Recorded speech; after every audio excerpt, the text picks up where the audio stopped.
Michael is a scholar of the Ramayana, and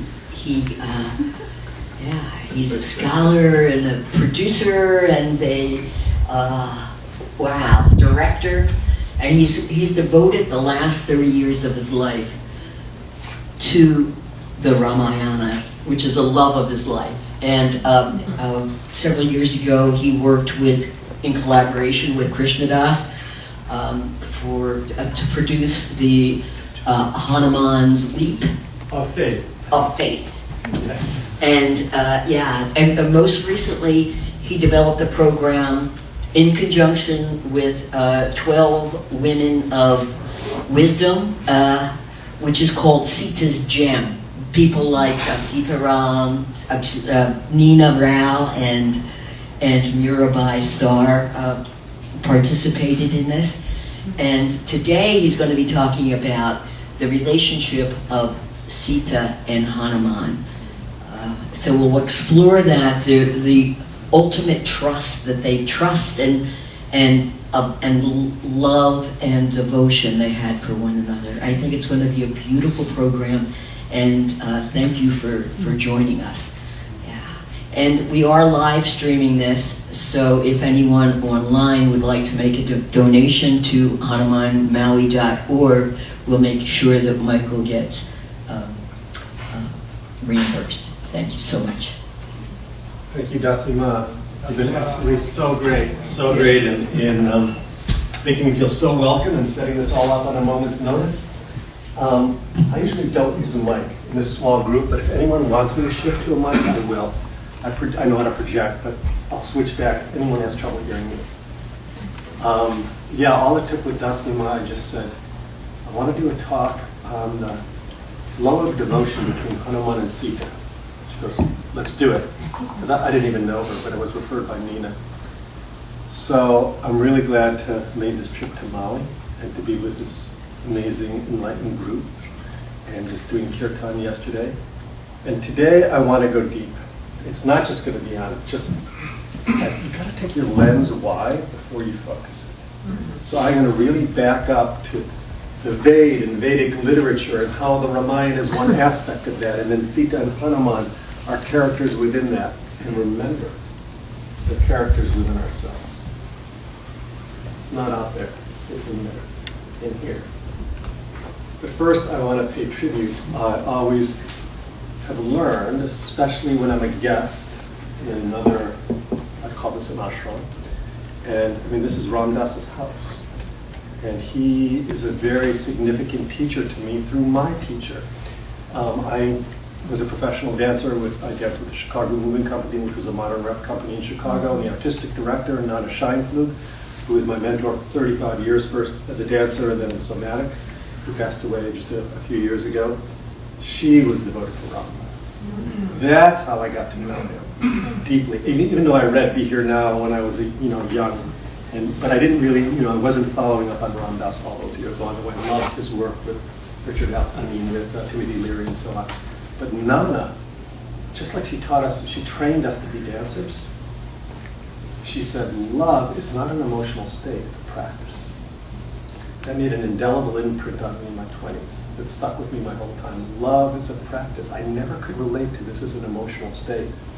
So the reason I'm bringing this up, I want to give honor, a tribute, or I'm honoring Nana on my presentation today because she always reminded me of Ramdas. And also Maharaji in Kroli Baba, who is the mega guru here, which is Ramdas's guru. And the whole tradition of Vedic masters. My teacher, Maharishi Mahesh Yogi. And then we go that lineage goes all the way back to Vyasa, Vasishta, Valmiki, who we're going to be talking today, cognize the Ramayana. And that tradition goes all the way back to the beginning. And so to the Vedic tradition of masters, thinking Kroli Baba, Maharishi, Ramdas, and even Nana, I ask permission to give this talk to you today. Thank you so much. So that sets the stage, but what really sets the stage is, because this is what I mean by the bigger picture. We don't, and this is one thing I love about Ramdas's teachings. It's all about, the name of the game he called is our evolution. Converting every experience, good or bad, and I had some pretty funky stuff happen today. This was a challenging day. From having my foot run over by a giant couch, yoga, dislocating a rib during yoga class. Thank you, Vasu, for putting it back. But the best part of today was I finally made the best sandwich. It was like these 2 pieces of toast with grilled cheese and avocado on top and sauce. And I'm walking down the door there, and I opened the door with the plate because I was balancing 3 things. The door slammed back, knocked my 2 sandwiches flat on the concrete, face down. And there's a Jewish expression: if it lands face up, you're a schlemiel. But if it lands face down, you're a schlemazel. So it's really bad. That's like the worst luck. I scooped it up and ate it anyway. So, but all that kind of stuff happens before a presentation. That's just part of makes the next one good. But what I want to say is, it's all about the flow of our evolution, converting every situation. I mean, I was pissed about the sandwich more than anything. But I did laugh because it was so ridiculous. Vasu came out with paper towels. We looked at this mess on the concrete, But converting every situation for our evolution. We're not just studying Ram and Ramayana and Ramraj and Ramlila. We're doing this for the flow of our evolution, which is the larger container for the flow of grace and the flow of devotion. We're all part of that. The bigger picture is the whole universe is evolving. The term dharma, which everyone uses, and in the West we misuse it all the time, is not our duty. It's not the action we do in the world. Dharma is the inexorable flow of the evolution of the entire universe, the flow of nature. That's universal dharma. Our individual dharma is just a small subset of that. In fact, one of the goals is aligning our individual dharma with this giant flow of evolution that governs the whole universe and everything in it. It's the force, really. As Obi-Wan Kenobi would say. And part of this force is opening our hearts, because that's central. Because everyone thinks of this as separate paths. There's the flow of gyan, knowledge. There's the flow of the heart, bhakti. There's the flow of action, service, karma yoga. If anyone tells you there's 3 separate paths, there's one path, with slightly different variations. Because all of us want to know, we want to feel, and we want to act or serve. That's the nature of the 3 paths. All of us do all 3 of those all the time. And when you compartmentalize and separate them, just remember, I want to know. I want my heart to open. And then I want to take action, to serve, which is what Ram Dass is all about, where love, serve, remember comes from. So after the kirtan yesterday, I was sitting in the temple, and this dude comes in there and starts singing this song, which, Ganesh is the perfected siddha, and for any yajna you do, you always do homage to Ganesh first, because he's the doorway to open up to all the devas, all the gods, to make your sacrifice or your service or your offering most beneficial. So if you feel like what I felt, I'm not going to build it up too much, but Cody knows how to sing his heart out and go right to our hearts. So I'd like to, for Ganapati, let's bring on Cody.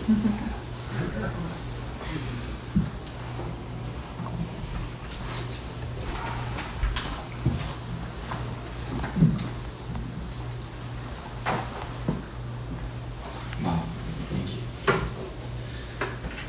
I love that you know all of that about Ganesh. So that's like really something that I hold very close to my heart too, is him being on kind of our side of the door.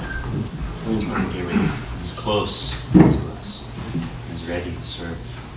And so we call him Ganesha here. Take refuge in Ganesha, in the name Ganesh. Ganesh, Ganesh.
Oh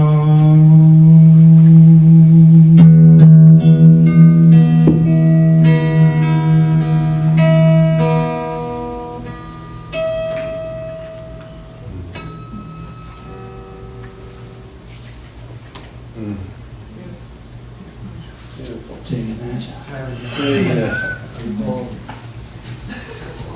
Thank you so much, Cody. Touched me the same way. Just the one quintessential line for me, it feels like home. It almost brings me to tears. It feels like home. And what does Ramdas say? We're just all walking each other home. There's something so intimate about that. And that's what I would love to be able to bring out today. Because sometimes Vedic knowledge and the Bhagavad Gita and the Yoga Sutras of Patanjali and Ramayana seem like abstract, they're ancient, they're quite ancient. But I would invite you in the aperture of our heart to see if we can find that place where they feel like home.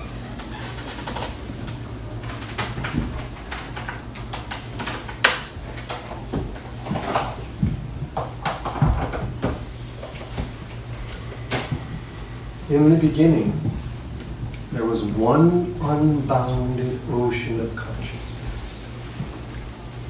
One unbounded field of consciousness in motion. Fully awake within itself, knowing itself and knowing how it creates all diversity in the universe.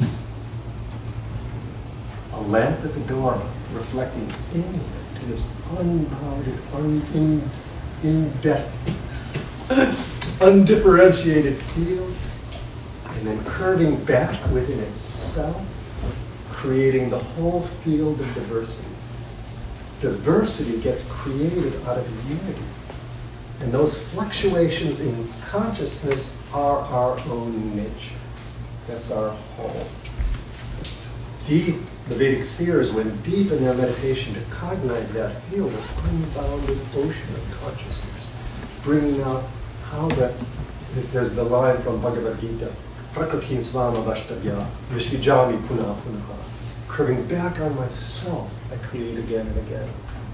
That's the impulse of your own creativity, but it's the impulse of the creative impulse of the whole universe. Now, when you curve back on yourself, creating again and again, that flow of coming back to that unbounded field and the diversity it creates is the hum of the Veda. The Veda is not some abstract story from thousands of years ago. The Veda and these impulses of Sanskrit, these vibratory sounds, it's not just a language, these vibratory sounds is the flow of Veda, and that's the flow of our own nature. Flow of our own nature. This is now Leela coming in perfect cue. The flow of nature. Flow of nature. The love bud. So I just want you to get that stage that the Veda is the flow of our own nature. You start with the fundamental four Vedas, Rig Veda, Sama Veda, Yajur Veda, and Atharva Veda, the four principal Vedas.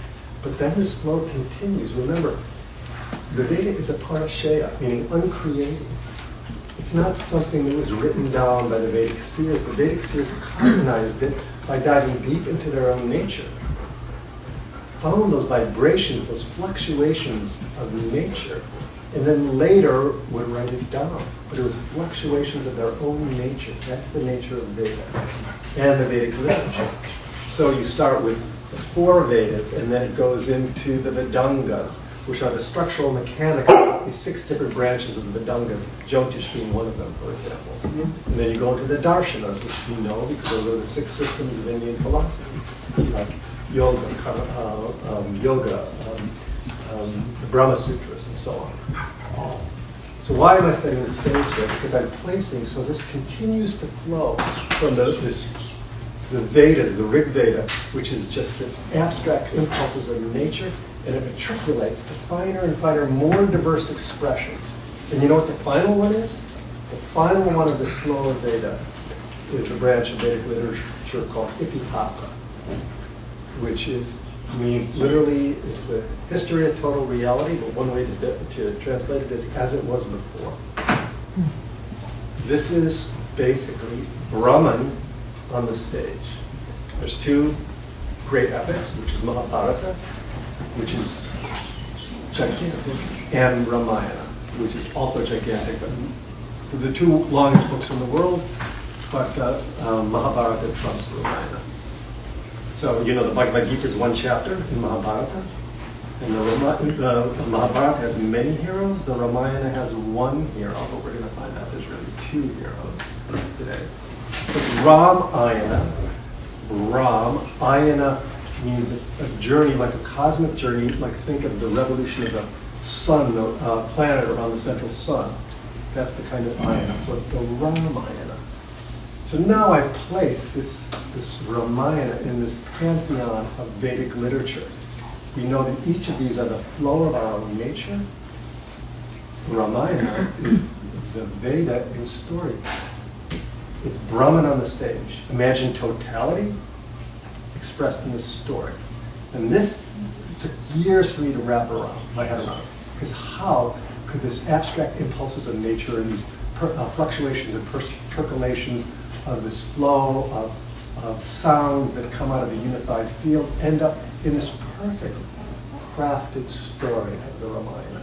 24,000 couplet verses. The Valmiki, the author of the Ramayana, went deep in his mind's eye. Do you know the beginning of the Ramayana? How many really know the Ramayana well? Like, have really read the Ramayana? Whoa, I got some handshake. Whoa, so we're good. I'm glad I set setting the stage. We'll get to Sita and Hanuman sometime today. But, yeah, the Ramayana, I mean, it's just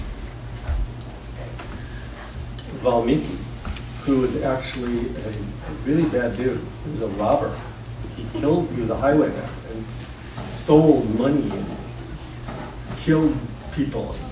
And one sage that he finally,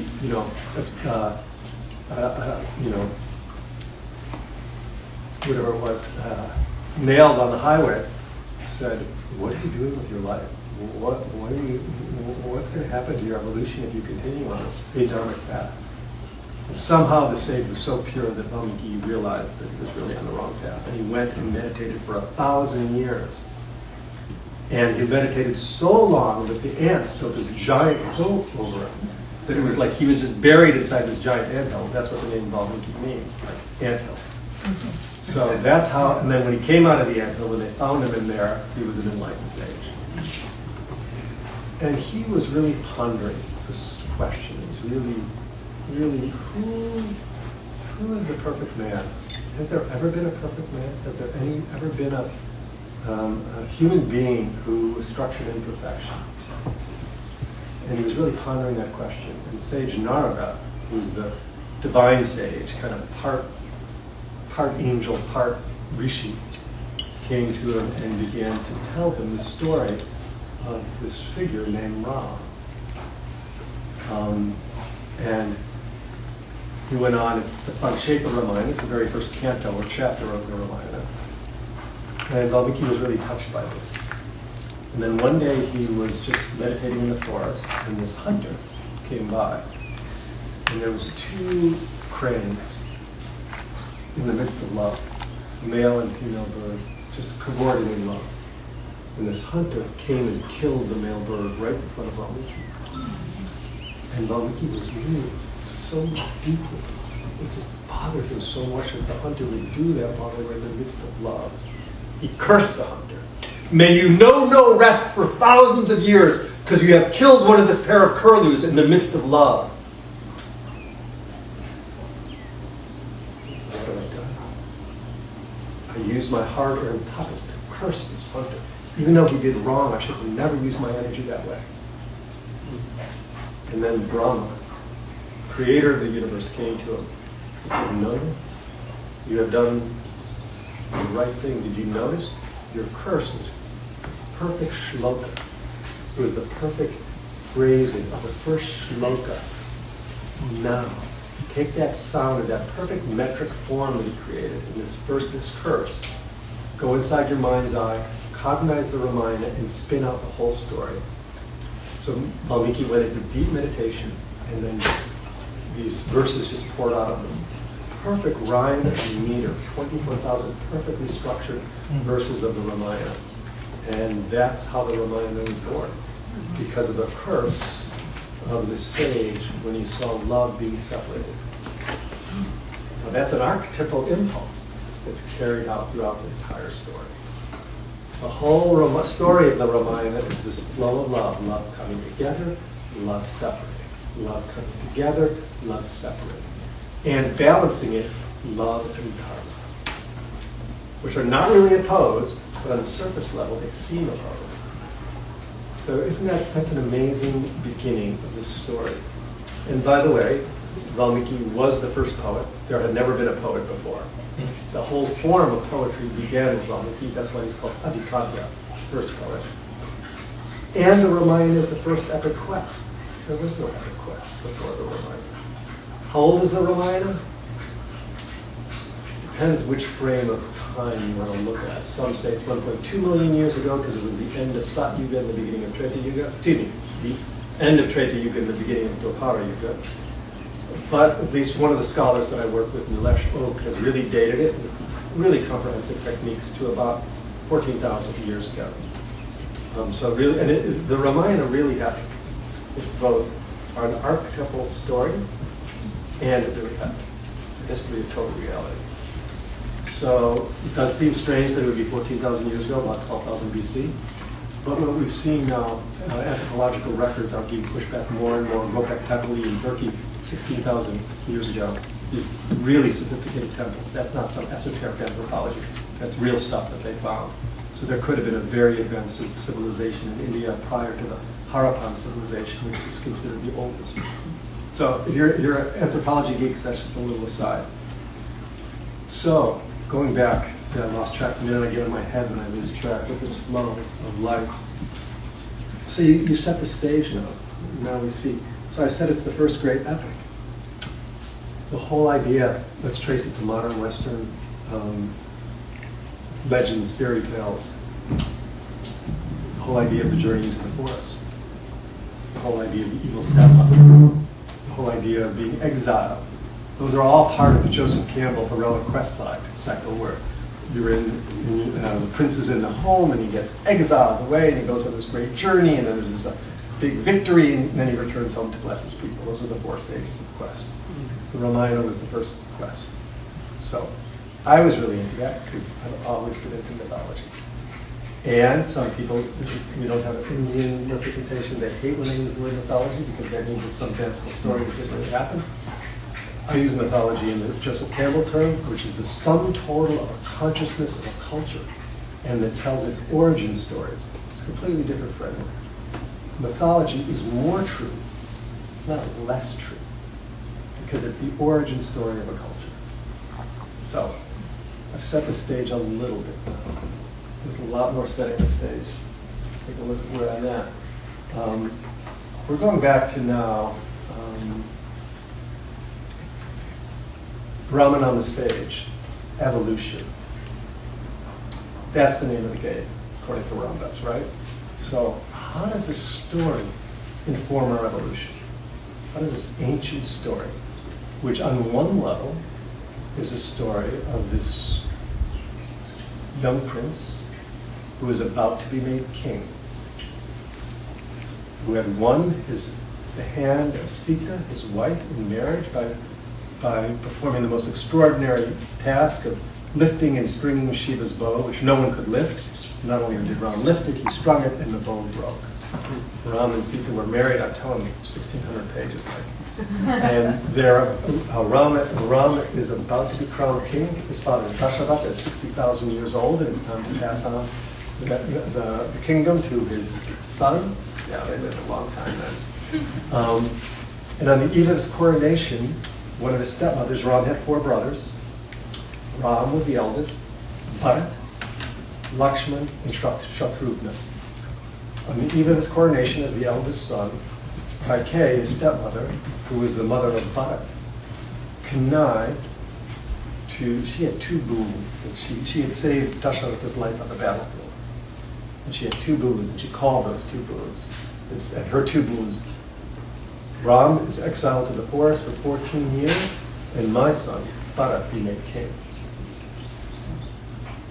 Imagine that he'd been trained his whole life to take on the reins of the kingdom. And the whole city was decked out with a coronation. Everyone loved Ram. He was the most noble, most pure, most humble, most conscious, most enlightened. The other three brothers, because this is where okay, now I'm going to start reading the story. This is the level of waking state consciousness. He's a young prince. He's trained, he's brought up in the royal household to be the king. And his brothers are totally devoted to him. His four mothers all treat him as their son. And stuff happens. How could Kaikeyi, which was his own mother, have her mind twisted?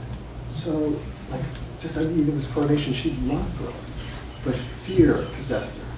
Her hand servant, the hunchback Mantra, convinced her that she would lose all rights in the kingdom. If she was made, if Ram was made king. So I sometimes try to put myself in that position. Think of the most important thing in your life, thing that you've worked your entire life went through. At that time it was about 18 years of training. And everyone wants you to do this. And you want to do this because you love your father. Or you love whatever you're doing. And it's all pulled away from you. Literally, the night he woke up in the morning ready to be coronated, and he found this out. Incredibly heart-wrenching. Incredibly heart-wrenching. Sita, who he insisted had to stay home, he was not going to take her into the forest for 14 years, absolutely insisted on going with him. And no matter how much, she goes on for 4 chapters of her convincing Ram to take her into the forest. And 4 chapters of Ram saying, no way, way too dangerous. Who do you think won? Sita. And of course, Lakshman, who was like Ram's body outside of himself, accompanies. So the 3 of them go into the forest. So now that's setting the stage. But remember, that's our human state of life. Our roles we play. Ram's the young prince. Sita's the young princess. Lakshman is the devoted brother. Dasharatha is the doting father. But we have to let that go. That's one level. I'm going to talk about 4 levels of the Ramayana now. So I'm going to go to 4 levels. First of all, I want to talk about the swing of emotion. I can already see in your faces you're being swung with emotion. Like when I told the story of the hunter and Valmiki's curse. And I could just see you go, oh, these birds in the midst of love, and the hunter didn't have the conscience to wait. It is his dharma, that's what he does. He was a hunter, he goes hunting for birds. But it was crushing. How many of us have been crushed in the midst of love? You all know that. The Ramayana, what's the secret? I want to go into the secret of the Ramayana. And we'll get to Sita and Hanuman. But the secret of the Ramayana, what's the active ingredient? Because I'm going to tell you something. Okay, it's a big statement. The Ramayana is a direct means for the unfoldment of Brahman. The Ramayana is a direct means for the unfoldment of Brahman. You can get fully enlightened by studying deeply the Ramayana. Full blossoming of totality. In fact, one of the names is Brahman on the stage, the blossoming of totality. Wholeness on the move. That's what life is about. Especially for people who are tuned into these epic stories. Everyone has an affinity. Some people are connected to the Yoga Sutras. Some people are connected to Jyotish. Some people are, for me it's story. Everyone can relate to story. Because it's an archetypal impulse of our own nature. And all these characters, I'll say it again, Ram lives in us, Sita lives in us, Hanuman lives in us, even Ravana, the king of the demons, the dark force lives in us. And so, everything that's happening in the story that you're reading is happening inside. Ramayana is living in your physiology. So, what's the active ingredient? How does the Ramayana work? It's these waves of emotion swinging you back and forth.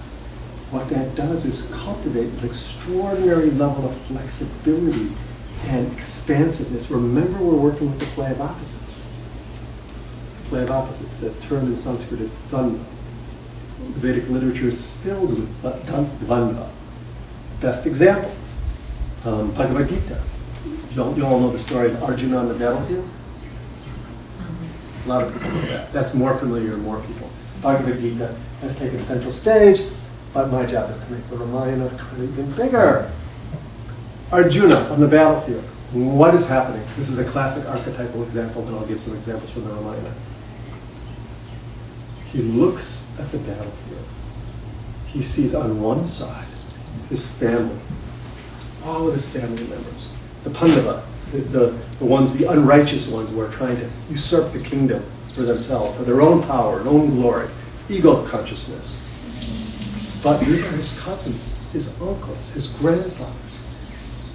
And Krishna, who is his charioteer, is telling them he has to fight.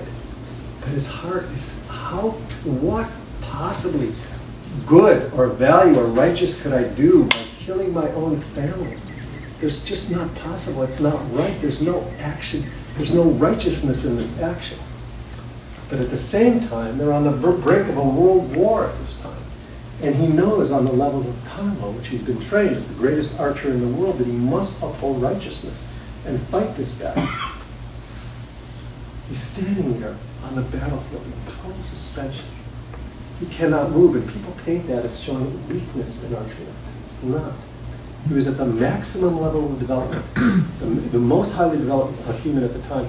His heart was so developed, and his mind was so developed on the principles of Dharma, knowing what right action is, and knowing that to kill his own family could never produce righteousness. And he was in suspension, and Krishna said, come on, act. Gandiva, the bow, slips from his hand, and he collapses, unable to act. I will not fight. This is the play of opposites. The opposites between love, the love of this family, and Dharma. Love, Dharma.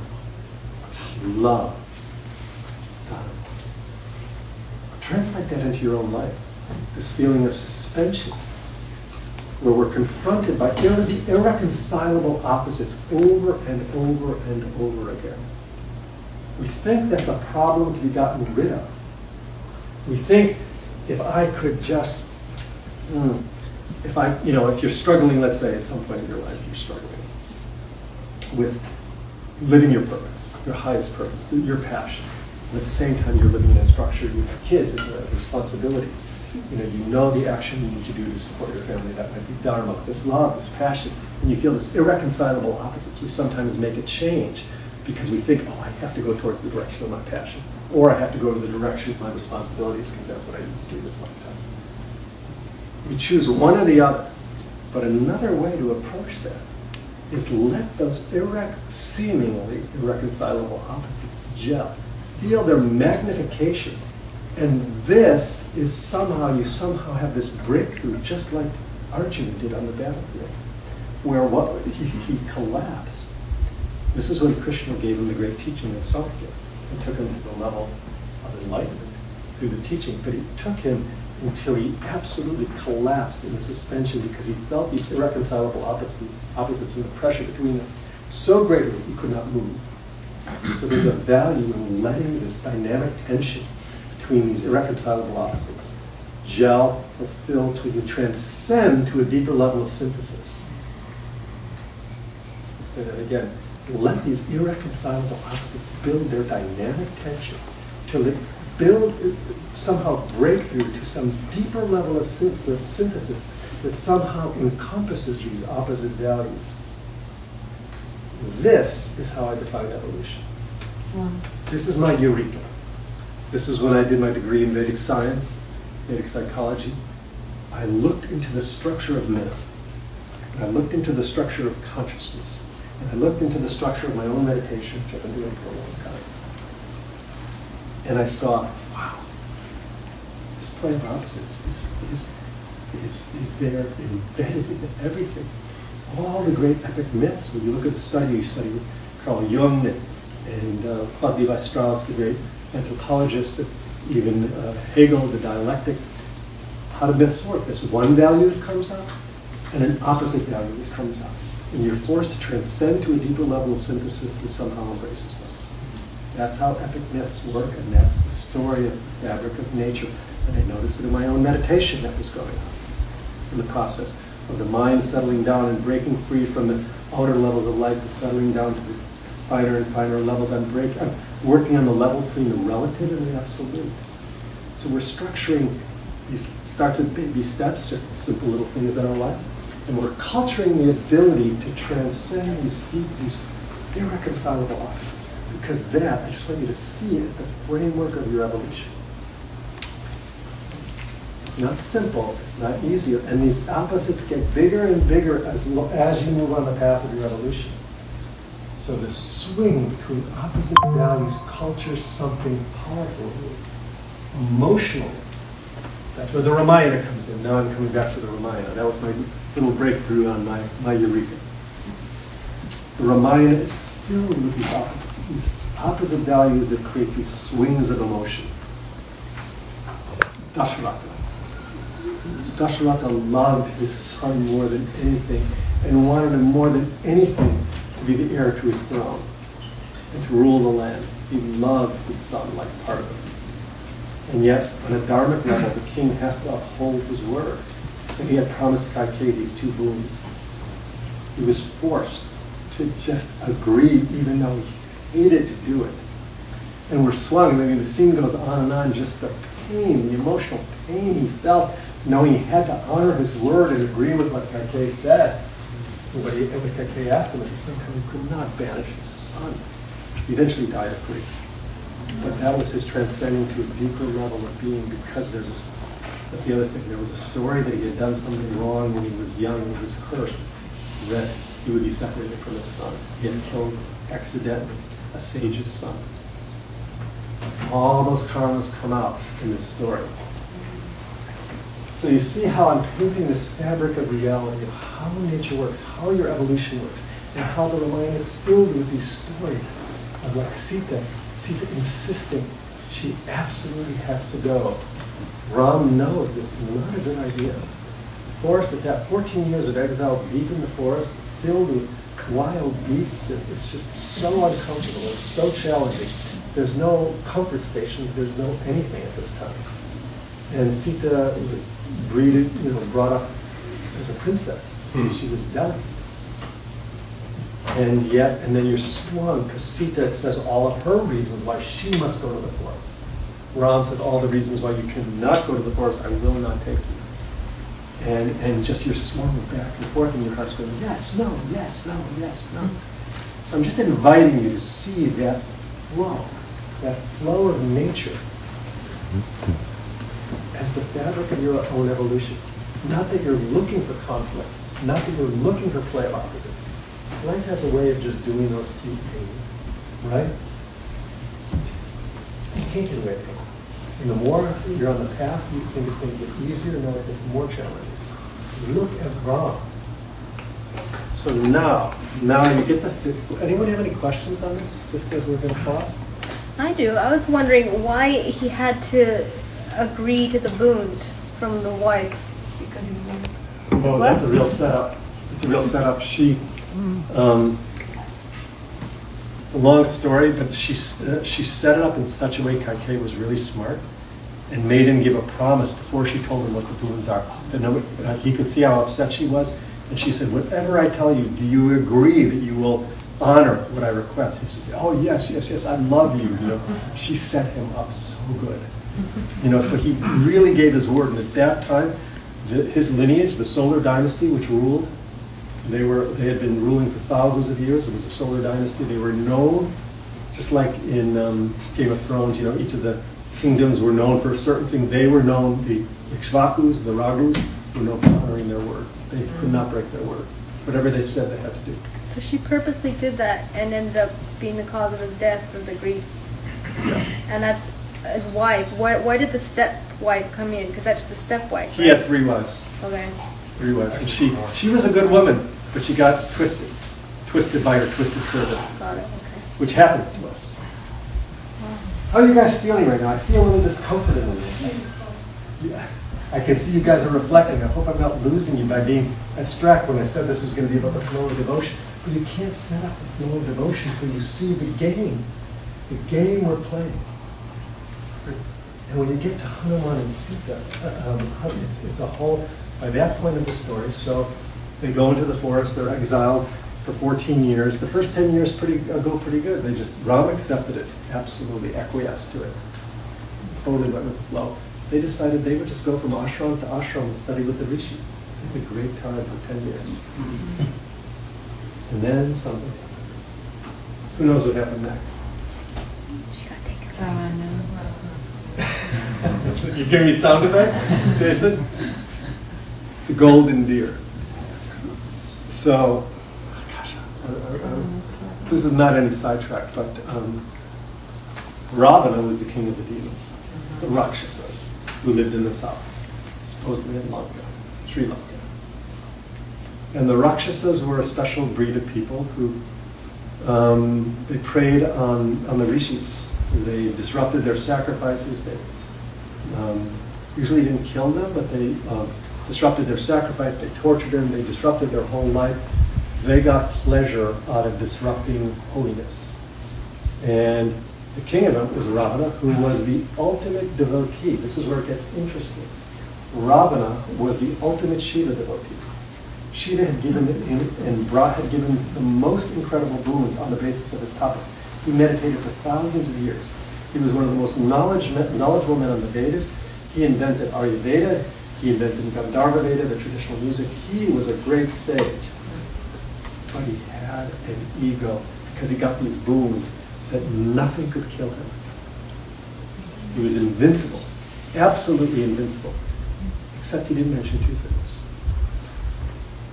That because at that time, he made himself invincible to the gods, the devas, the asuras, everything, nothing could touch him, no weapon could touch him. But he did mention men and monkeys because they were too puny to even consider.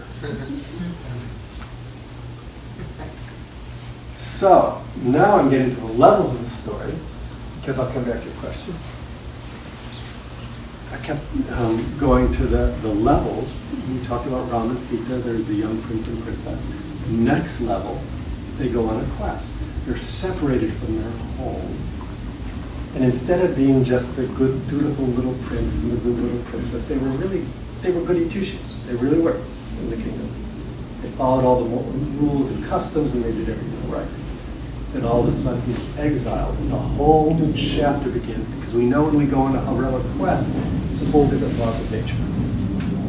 Now the quest, and the archetypal quest of it, and this process of purification that Joseph Campbell describes so beautifully, takes into effect.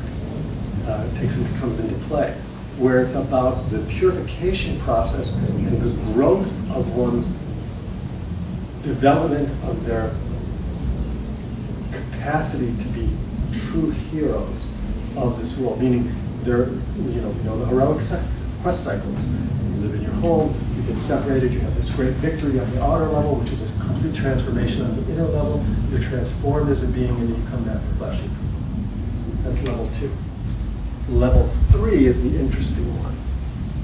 Level 3 is the realm of the god and the goddess, the devas. Now what happened was, when the gods began to see Ravana growing in power, they decided to incarnate as monkeys and bears to take out Ravana. And so the demigods appealed to Vishnu, Vishnu, the maintainer of the universe, with Mahalakshmi at his side. And they decided that Vishnu and Mahalakshmi would incarnate as a man and a woman. And it's right there in the Ramayana. It says exactly that Vishnu decided to incarnate as Ram, and he divided himself up. Ram got half of him, and then Bharat got the next part, and then Lakshman got the next part, and Shatrughan. So they were all like anywhere from half to 1/8, because Lakshman and Shatrughan were twins. So they were Vishnu incarnate, and Mahalakshmi incarnated as Sita. And then they forgot. They forgot they were gods in human form. They're avatars. Vishnu and Mahalakshmi incarnated as Ram and Sita. And they're all divine beings in human form, correct? They're all divine beings in human form. And we get to witness their journey through the Ramayana as these divine beings in human form. And even though he's like Vishnu himself, the maintainer of the entire universe in a human form, which I can't get my head around. It's just impossible to conceive. How would they act? How would they think? What do they do? How do they do that? They're just this unbounded consciousness that can do anything, but they're in a human form.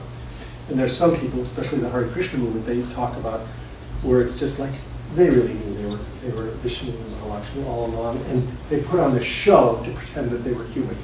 But then it wouldn't be powerful in our own evolution. They're humans and they're divine. And sometimes they're having trouble sorting it out. Just like we have trouble sorting it out, our divine aspect and our human aspect. That's why the Ramayana is so powerful. Mm-hmm. Constantly display this divine lila between divine and moral, divine and moral. It's another big play of opposites to sort out. How can we be both divine and moral human beings? And how do we manage to be both? We're both. We swing back and forth. That's one of the most powerful plays of opposites. So, and there's even a fourth level. Fourth level is the level of Purusha and Prakriti. Purusha is that unbounded, undifferentiated wholeness, Purushottama, absolute level of consciousness. It's a force of nature. Prakriti is the feminine aspect of this absolute diversification, this creative diversification, which I talked about at the very beginning. That's the primordial force of nature, Purusha and Prakriti. Absolute level of life, relative level of life. At the subtlest level, Ram is the dutiful prince. Simultaneously, he's this hero, and Sita's the heroine going on a quest. Simultaneously, they're Vishnu and Mahalakshmi. Simultaneously, they're Purusha and Prakriti. The full range, all at the same time. All this flow of nature, all at the same time. You are all those levels of nature, all at the same time. The force of your evolution is guiding you through those levels. Now I'm developing this model here. So we got the swing of emotions, whoo, love, dharma, love, dharma. It's moving us along. We're transcending to deeper level of synthesis each time, trying to embrace these seemingly irreconcilable opposites, moving along with this force of evolution. And this force of evolution is taking us through these levels. We're going from our normal waking state of consciousness, being our dutiful little good boys and little good girls growing up. And we finally realize that we have to come of age, and we go on a great quest to become more of a fully developed, fully integrated being. This would be like Maslow's level of a fully actualized being. Deep down, we're divine beings in human form. We're Ram and Sita, avatars. We're divine beings in human form, and they are just more expressed versions of that, more fully fleshed versions of avatars. They have way more juice, prana, like Mahaprana, at that level. But at the subtlest level, we start to see deep in our meditations that we are Purusha and Prakriti, which is that unbounded field and the fluctuations of creativity that come out of it. That's why I set the stage at the very beginning. Now, getting the picture a little bit more? Is this going good? Yes. All right. Any questions? You had a question. Forgot my question. I was like, I think we need a song. Before I get to Shanti, are you ready to sing? I think this is the time to. I mean, I've really given you a lot right now, and I haven't even gotten. I don't want to seek it, but Shanti's agreed to sing Sita Ram, which I think we need Sita Ram right now. So that's what we're going to go into in part 2. Are you good? Yeah. Fantastic.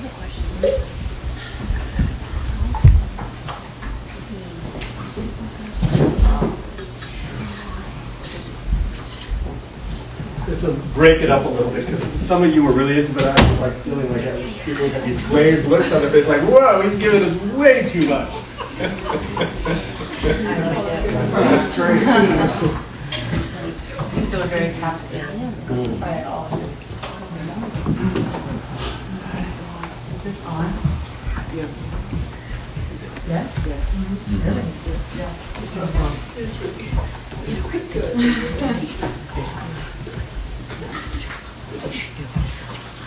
We're doing good.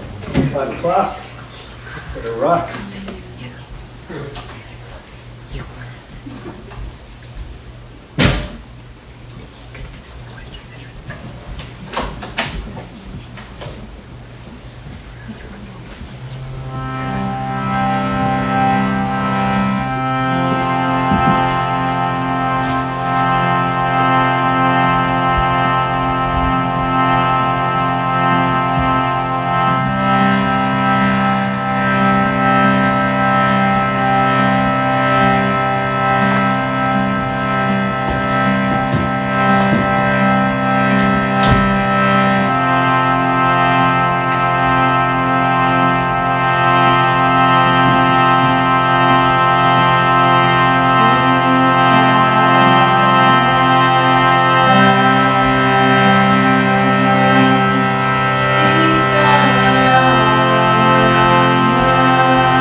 Shanti. Peace, peace, peace.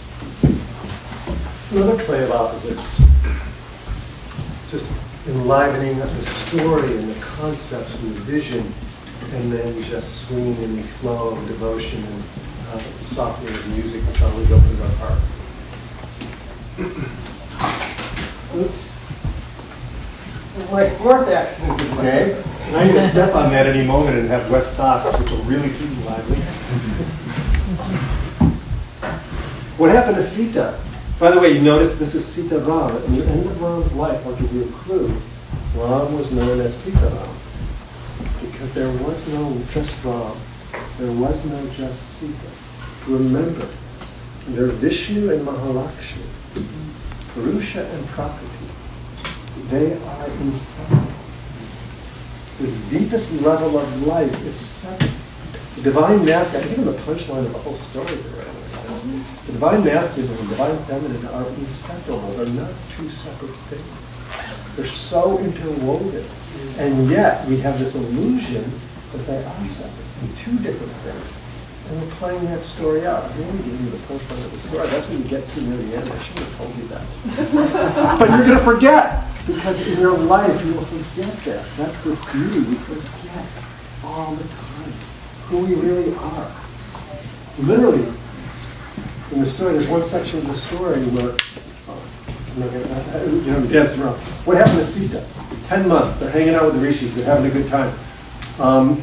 Some of the Rakshasas had done some things. Ravana's sister came and fell in love with Ram.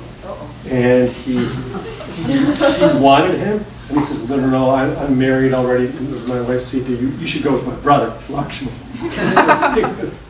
And she came in the forest. And then they were playing back. And then Lakshmi said, no, I'm just a servant.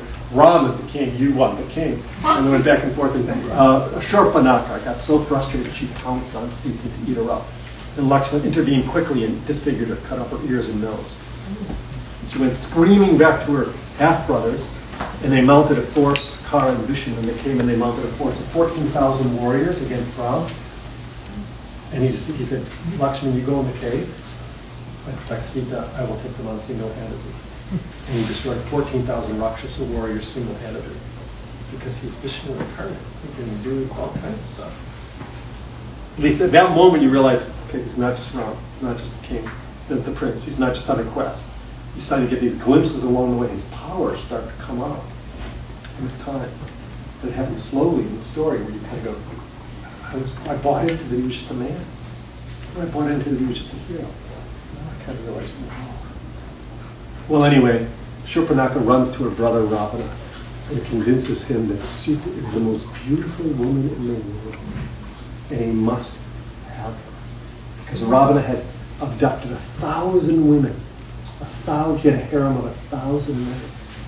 And he was such a powerful man, incredibly good looking, incredibly charismatic, and the wealthiest man in the world. Maybe more than Elon Musk. Elon Musk. And apparently, so many little side stories. All these, even though he abducted all of them, he had a curse on him that he could not take a woman by force. So all these women surrendered to him because he won them over with his charm and power. 1,000 women were his wife, but Shurpanakha convinced that he is nothing compared to Sita. He decided he must have her. He convinced his master sorcerer Maricha to disguise himself as a phantasmagorical golden deer. And this golden deer comes into the forest, covered in gold, silver, gems, and turquoise. Unbelievable magical deer that just enchanted the eye completely. All the gold is glitter. And Sita had to have it. Sita insisted that she wanted this golden deer as a pet. Ram goes into the deer, lured Ram away, and he knew that it was probably a Rakshasa trick. So he said, Lakshman, guard Sita, and no matter what, don't leave her side. At some point, it was all a trick. Maricha, Ram couldn't catch it because these Rakshasas were, and finally Ram had to kill it. And then once it was killed, he converted to Maricha, and then perfectly in Ram's voice, he said, Sita, Lakshman, I'm in trouble, come help me. In Ram's voice. Sita goes nuts. This is a whole story. Here's an example. Lakshman is totally devoted to Ram, always obeys his orders, but he's also devoted to Sita. Sita absolutely gives a full court press. It's the only time you see what she's capable of. She's a force of nature.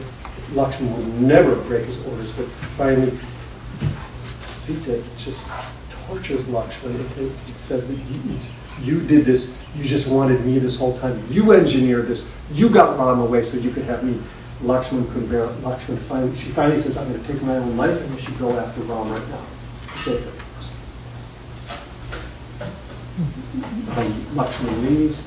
Ravana disguised as a mendicant, sadhu, comes in, lures her out of the protective circle that Lakshman created, and kidnaps her, and abducts her, and takes her alone. Sita is now held in captivity by the king of the demons. He says she won't acquiesce to him, she will not surrender to him, no matter what. She's held captive she's put in a garden, the Ashoka garden. I don't know how many of you know this story, I'm telling you just for the sum of the people. And you can't break her, and finally he says to his Rakshasi guard, the women Rakshasis, that break her. Ultimately cajole her and use psychological torture, use whatever it takes, physical abuse, anything to break her. She lasts for 10 months of this. Now Ravana can take any form of will. He tortures her, psychological torture.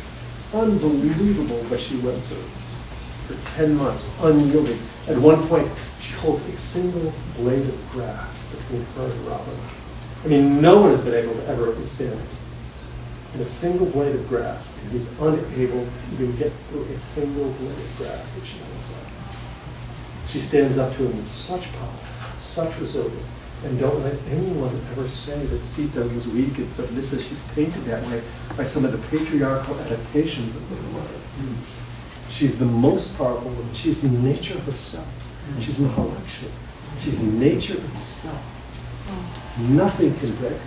But finally, after 10 months, he announced that unless she submits to him, in 12 months' time, in a year's time, he will cut her up and eat her for his breakfast.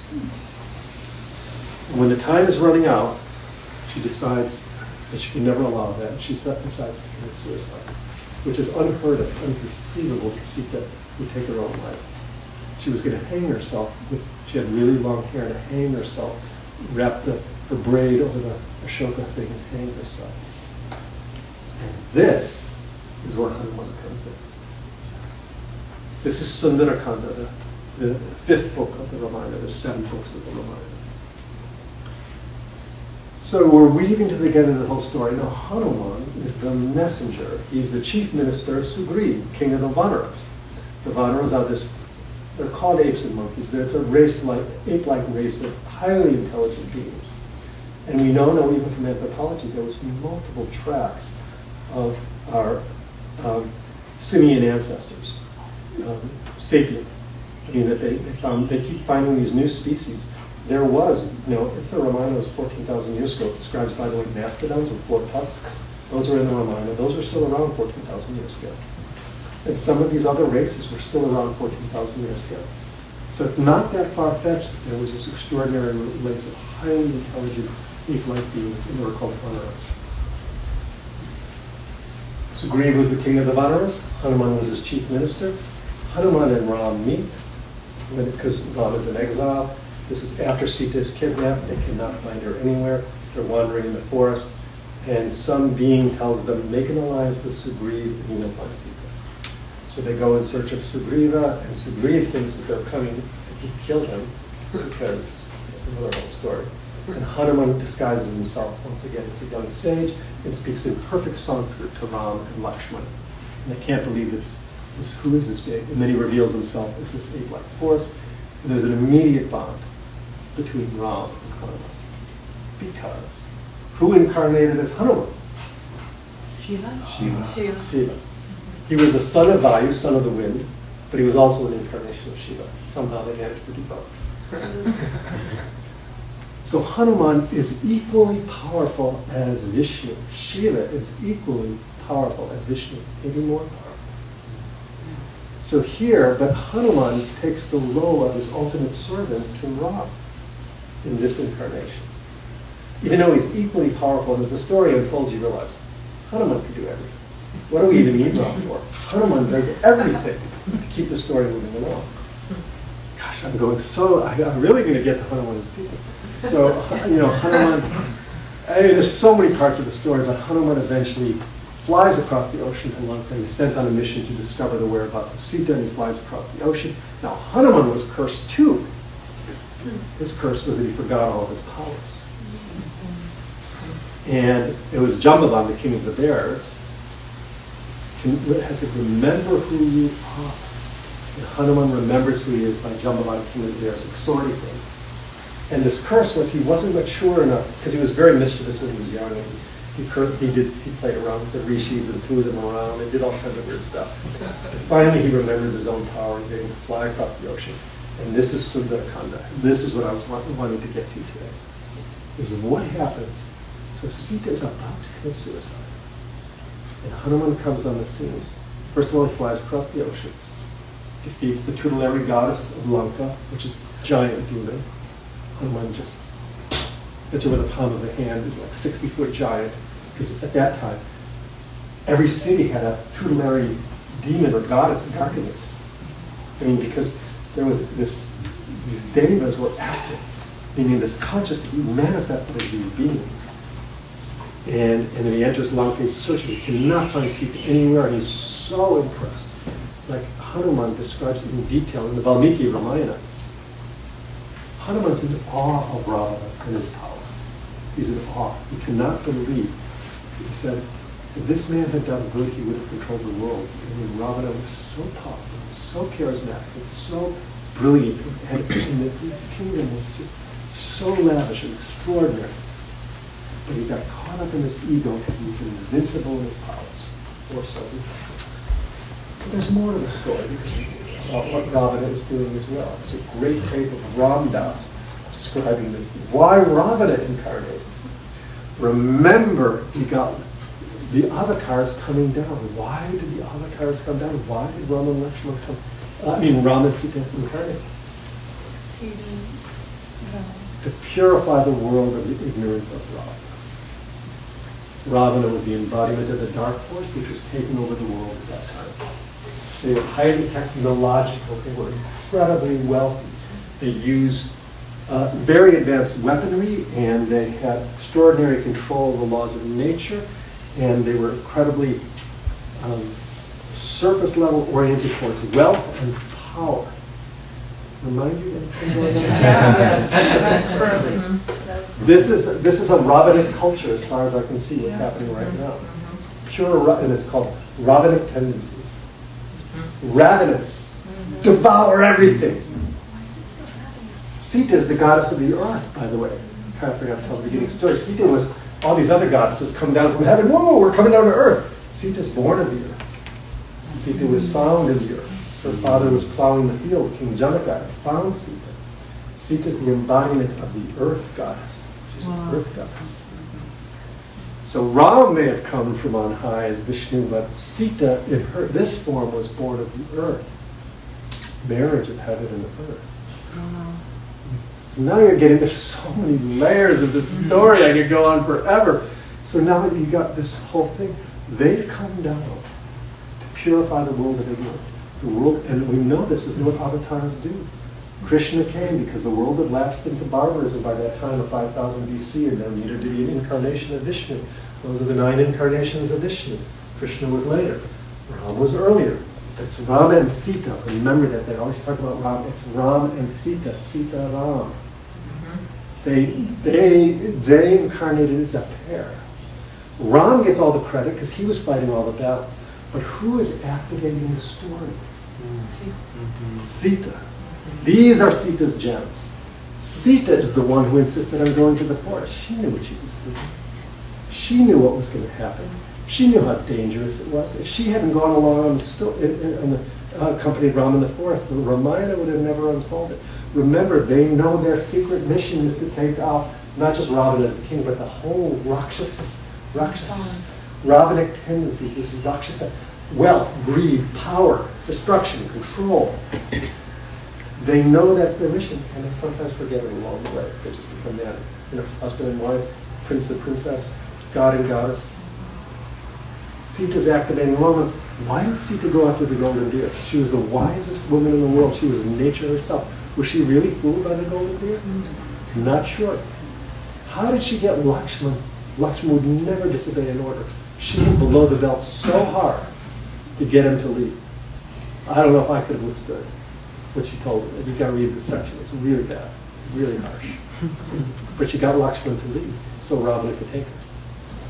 And her whole play in the Ashoka garden for those 10 months.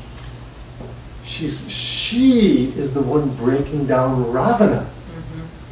She's the one controlling the show. And you don't see that. So what we did on this project, Sita's Gems, we extracted 24 of the most compelling passages featuring Sita from the Ramayana. Because she plays a very small role in the Ramayana, in the actual number of verses.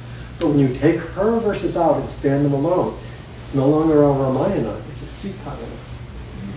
Then her real story emerges, and then you realize she's making the whole thing happen because she's nature. She's the dynamic, creative impulse of nature. She is the one breaking down Ravana, and it looks like Ravana's breaking down her.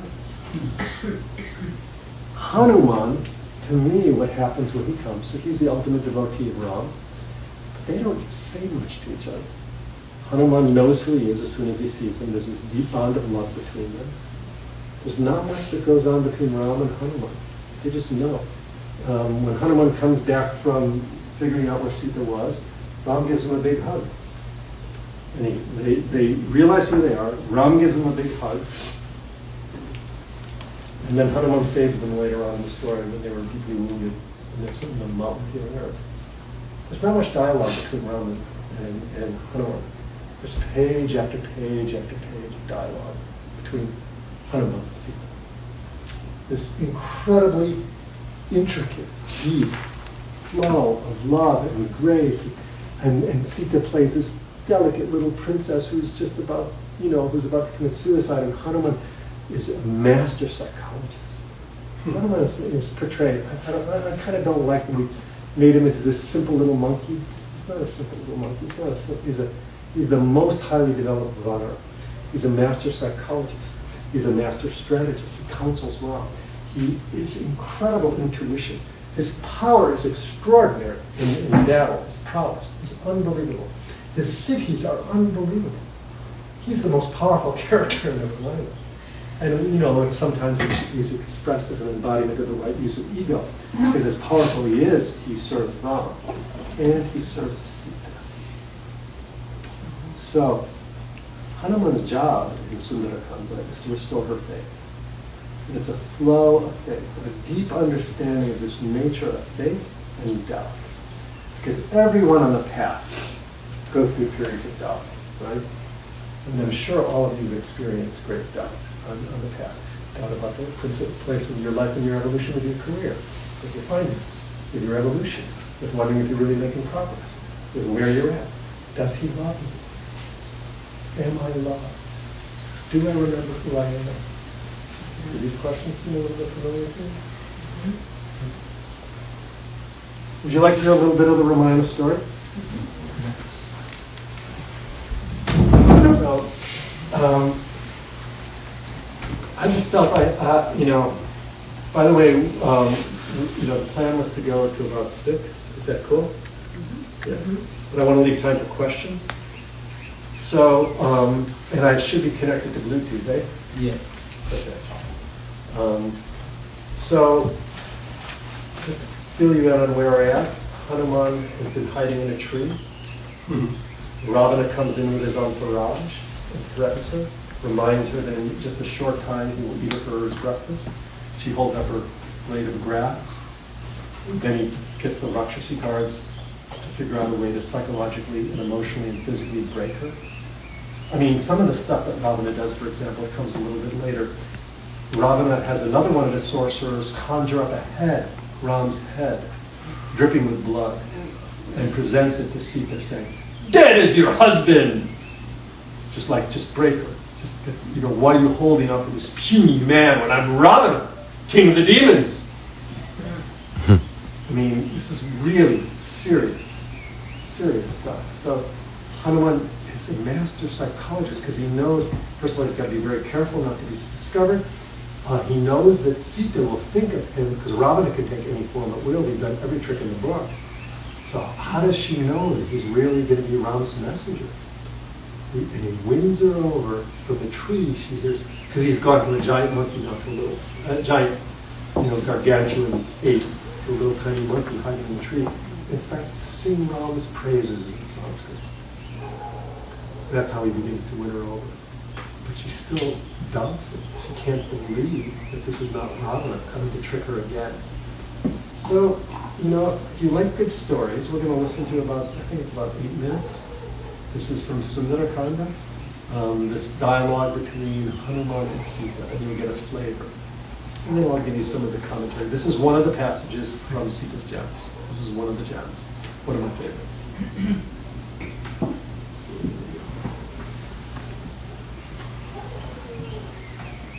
Sundara Kanda, Canto 34. Yeah, why don't you get up and make sure you got the disconnect from Bluetooth when I move away? Yeah.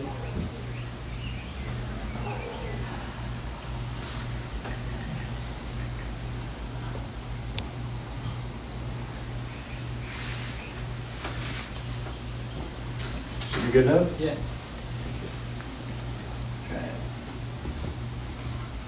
Sundara Kanda, Canto 34. Sita still doubts Hanuman's words.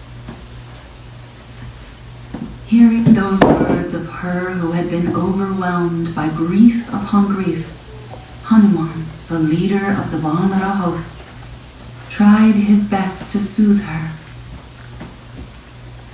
"I have come as a messenger from Ram, my lady, and bring you his message, Vaidehi. Ram is well, and he sends you his greetings. Ram, son of Dashratha, who has mastered the weapon over which Brahma presides, who knows the entire Veda and is foremost of those who know its teachings, sends you his good wishes. The immensely powerful Lakshman, your husband's loving and devoted follower, made his prostrations to you, his mind oppressed with grief. On hearing the news of the welfare of those lions among men, the lady answered Hanuman, her whole body thrilling with joy. Ah, how blessedly true seems to be the popular saying, a man may attain happiness if he lives long enough, even if he has to wait for 100 years. Meeting him thus, she was immensely pleased with Hanuman, and they went on talking, confiding in each other. Hearing what Sita, who was sunk in misery, said, Hanuman came closer to her. But the nearer Hanuman came, the more did Sita suspect him of being Ravana. Alas, I have done wrong, fie upon me, in telling him what I did tell him, for this is none other than Ravana himself in disguise. And she, of the flawless limbs, let go her hold of the branch of the Ashoka tree in her distress, and slumped down on the ground at that very spot. Seeing her extreme distress and frenzied fear, Hanuman of the mighty arm prostrated himself before Janaka's daughter. But she, in her terror, would not so much as look at him.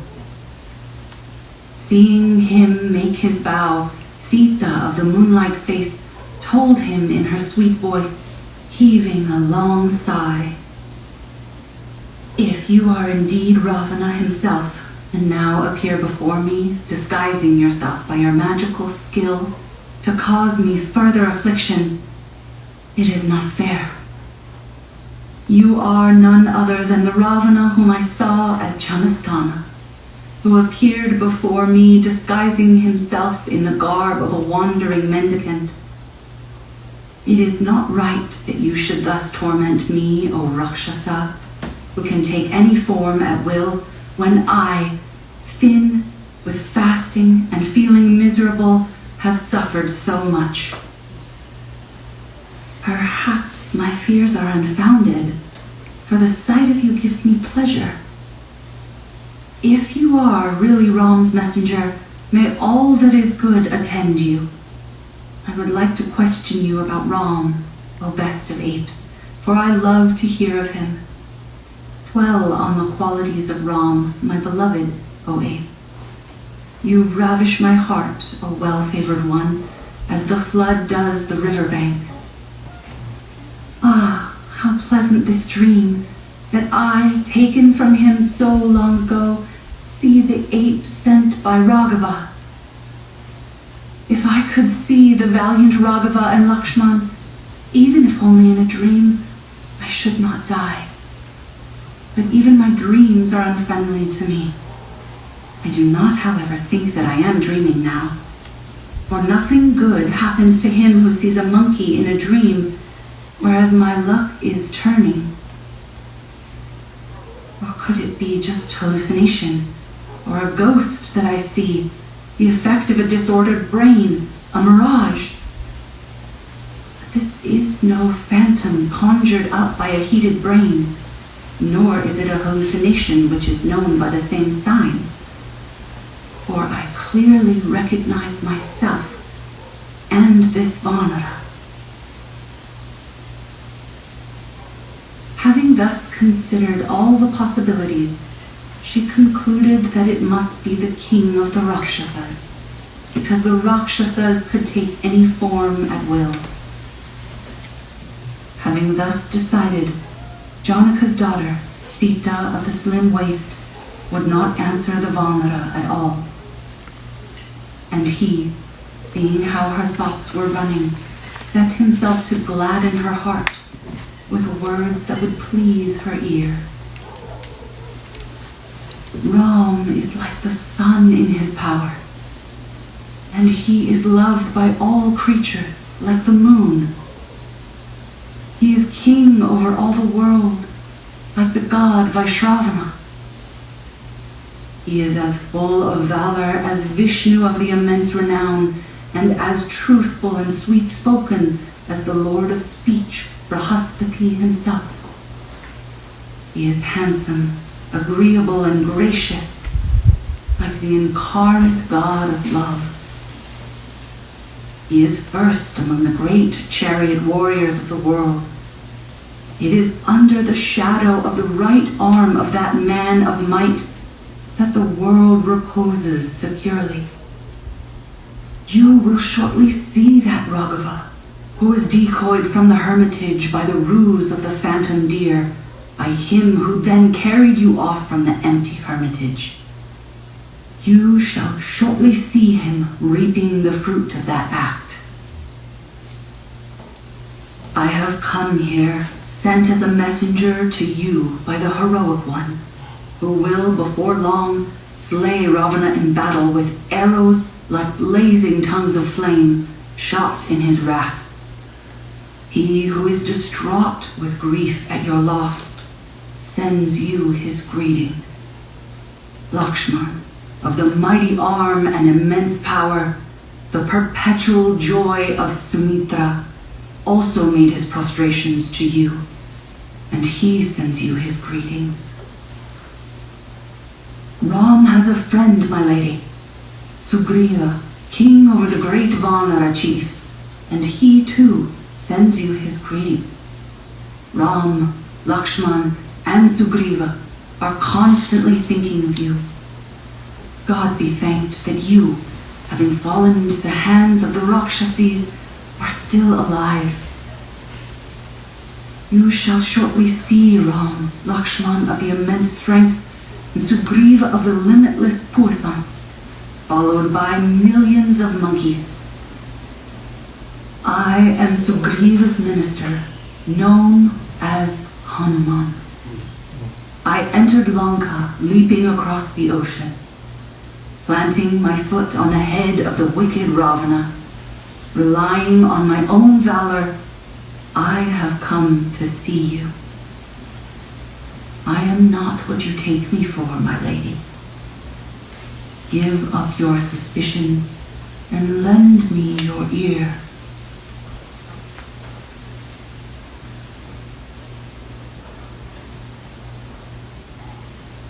Doesn't it feel good listening to the original Ramayana? This is the original Valmiki Ramayana in the best available translation from Sanskrit to English. This is the real thing.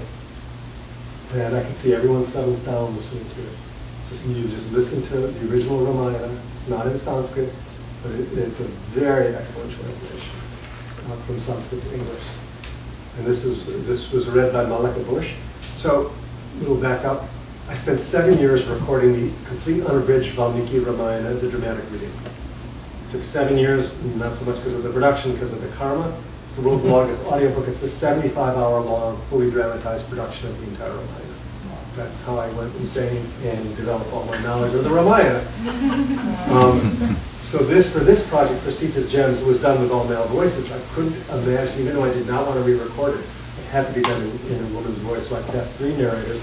Malika Bush is a young actress who's one of them. I think she does a beautiful job doing all the voices. And there's the 3 narrators, each take 8 passages.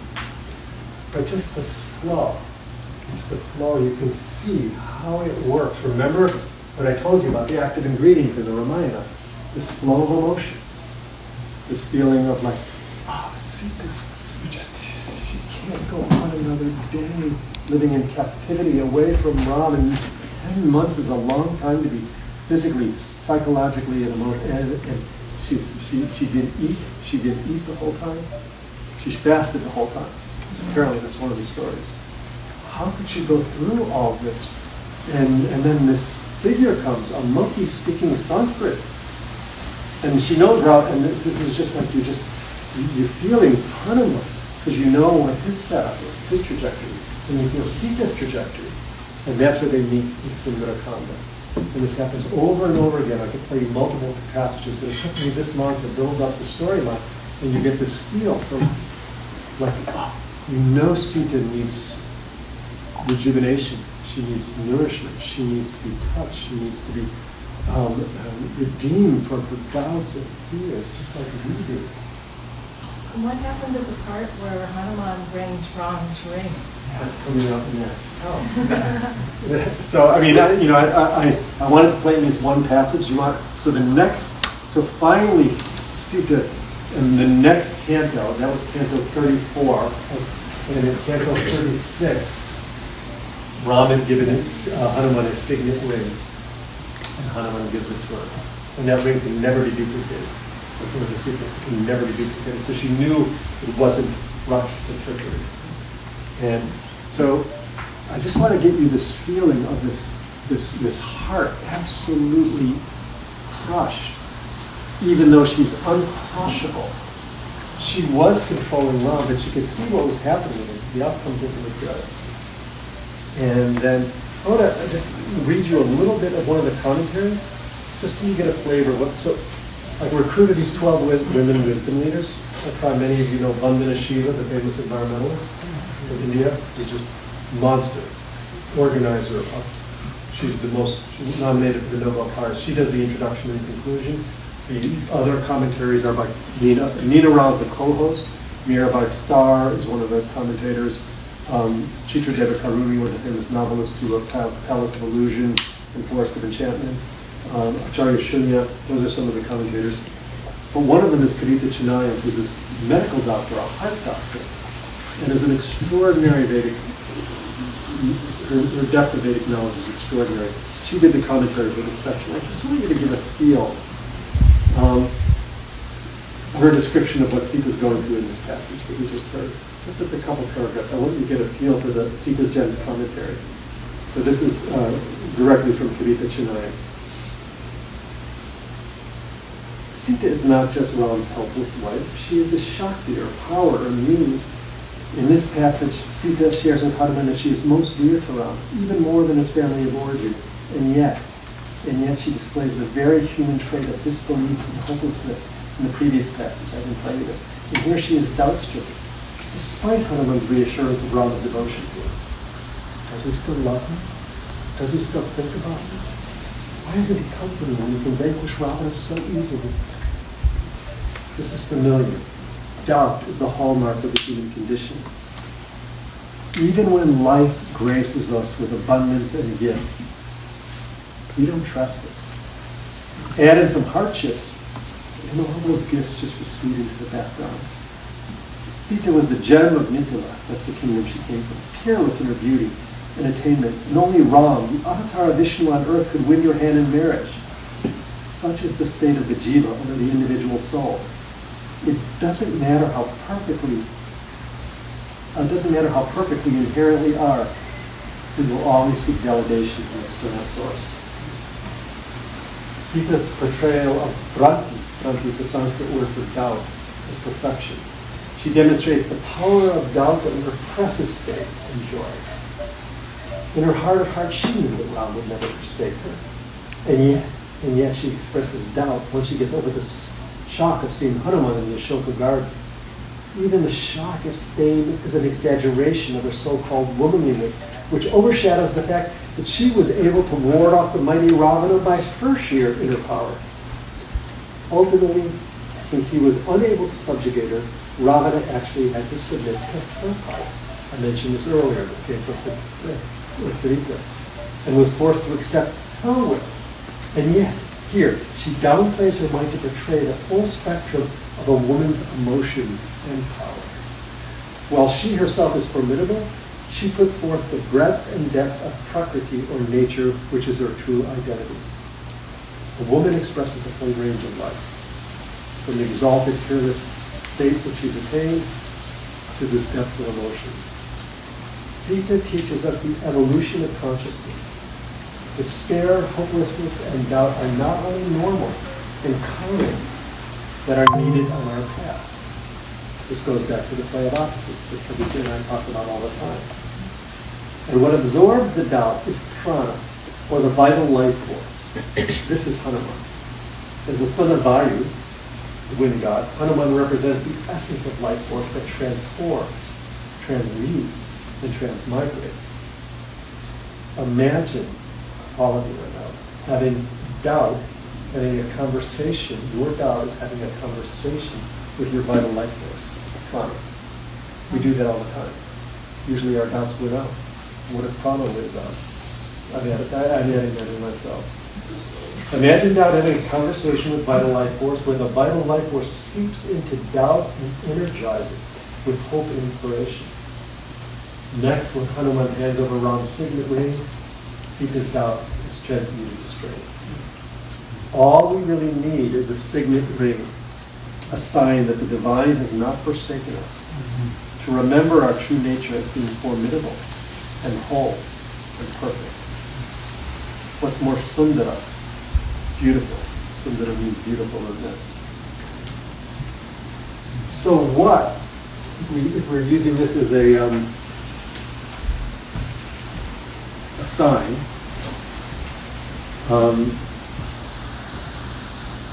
what's your key doubt right now? Where are you in your life right now? What's the doubt that's holding you up about your evolution? I'm really asking this. It's not a rhetorical question. You can say it out loud, but I at least want you to say it inside. I feel like I'm too much sometimes. You're just too much, too big. Too much, too expensive, and so that makes me feel like I have to shrink. Because people are not responding. Yeah, and so I'd like to find more of the poetry with the expansion and contraction of that polarity. Would it be possible to hold that polarity simultaneously? I think so. I mean, because there is an ebb and flow of your expansion. I am the same thing. When I get going, people can't handle my energy. And then I get shamed into repressing me, those small so they can handle me. And there's a natural ebb and flow between those. And we're both. It's an interesting polarity though. Either we're both. We're not one or the other. Good, thank you. Anyone else want to bring up something? You can keep it quiet too if you don't feel like talking, but I just want to make it concrete. Well, when I'm hearing you tell me this whole story about everything that went on then, and then how everything's the same going on now, and in the story when Sita is coming back to Ram, and that symbolic that the union of the feminine and masculine has returned, and that these other beings aren't in control, demonizing everything. How did that really happen in real life? It's just a story, or is it still happening right now that Sita's still trying to get back to Ram, because in our reality now, the feminine is needing to come back with the masculine in a balance. So that's my question. Really good question. I hope that came out on. The Ramayana is an ancient story. It's a history of total reality that happened, whether it's 12,000 years ago, 14,000 years ago, or 1.2 million years ago. From on another level, the fundamental archetypal dynamics of the Ramayana are happening at every point in creation all the time. This is the thing that I can't bend my mind around. It's an actual story that happened, and it's a fundamental principles of nature. If we had this flow of the Veda in story form, it would be the Ramayana. Ram's energy, Sita's energy, this ebb and flow between the divine masculine and feminine, this incarnation, feminine being repressed, having to come back, it's happening all the time. And there will be an ebb and flow between it. Right now, we are seeing the ebb, like what I feel is happening, a big ebb. But is there ever the union of it really, and the balance of, like, instead of so much polarity, we come into a place of just epic bliss for all eternity? You're gonna have to listen to Sita's jokes. Okay. or read the whole Ramayana. Because I don't want to I've already given away so much of the punchline. There's the most extraordinary, powerful ender. Most people want to end the Ramayana at the end of Vedic Audio Knowledge, which is the 6th book, where Ram defeats Ravana. They triumphantly return to Ayodhya. They're crowned king and queen. Hanuman is their devoted servant. Everyone lives happily ever after. That's the American story. Yeah. But you want the Italian story? There's tragedy at the very end. There's tragedy. But unless you include Uttara Kanda, some people consider Uttara Kanda added on. It wasn't part of the original. I disagree, because the transcendental value of the Ramayana comes out in Uttara Kanda. Everyone reveals who they truly are. You find out what Ravana was, the role he was playing. It all comes together. And then you get to the transcendental level, and then you realize it's all happening simultaneously. It's the flow of Maya, it's the flow of illusion, it's the flow of truth. And you have to learn to ride the waves. Because you have to, I don't think there's going to be this stable incarnation. Maybe we could get back to Sat Yuga. We're in Kali Yuga right now. We got a ways to go to get back to Sat Yuga. You better learn to ride the waves for a while, because this ain't ending anytime soon. So, and take my advice, because I'm not using it. Somebody please. But that's a really good question. Really good question. Any more? I want to hear your doubts, because unless we start getting concrete with this will just be an entertaining thing. I want you to really go in, just like Kavita said, is where are we right now in our lives? This is the teaching of the flow of grace between Hanuman and Sita.